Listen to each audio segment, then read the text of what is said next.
Remember James Harden in the post game last night when asked about Doc Rivers, he said, next question. Next question. Didn't give him a vote of confidence, didn't do anything. We all know what that means. That means you don't necessarily want to play for that coach. And you pointing the finger at Doc Rivers and what have you. Doc Rivers, yes, do I think he did a good job? You're damn right considering the circumstances. Great job? No, because you didn't end up winning the championship. But should he deserve blame for this? Hell no. But he gonna get it because he's not the coach that Daryl Morey selected. Daryl Morey came after him. And obviously, Daryl Morey had his sights set on James Harden.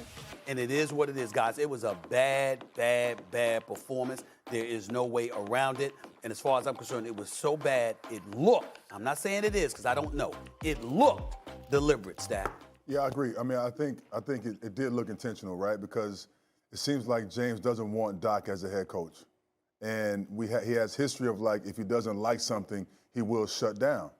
And we saw last night that he shut down, and then the comments of saying, you know, next question in the post-game interview lets me know that he doesn't really agree with Doc being the head coach there. Mm-hmm. And so he shut down on this perk. And I think the ideal of it is that if that's the case, right, and you change coaches and you bring in Mike D'Antoni, what does that mean for Joel Embiid? Go ahead, big boy. You know what? I'm going to say this. I don't blame some of it. I don't blame part of it. I blame all of it on James Harden, right?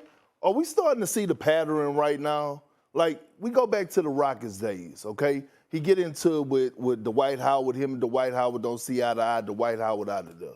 All of a sudden, CP3 come in. Him and CP3 don't see eye to eye. CP3 out of there.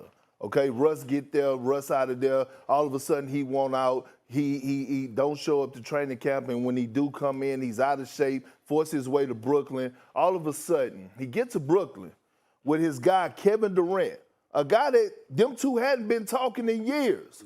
Because James Harden wanted KD to come to Houston when the KD decided to go to Golden State. Yes. Okay, so KD says, you know what? Come join this. Let's make a run at it now. Gives up Karis LeVert and Jared Allen, who they can use, by the way. Mm-hmm. And all of a sudden, James Harden bounced on Kevin Durant. Forget the Kyrie Irving situation. It's a pattern going, right? And all of a sudden, you get to Philly. All of a sudden, you get to Philly. And now, all of a sudden, you quit. You quit on Doc Rivers. You quit. 2 shots, you quit. You quit. Why? Because you want things to go James Harden way. And we're talking about a guy that's a top 75 greatest player of all time. Right.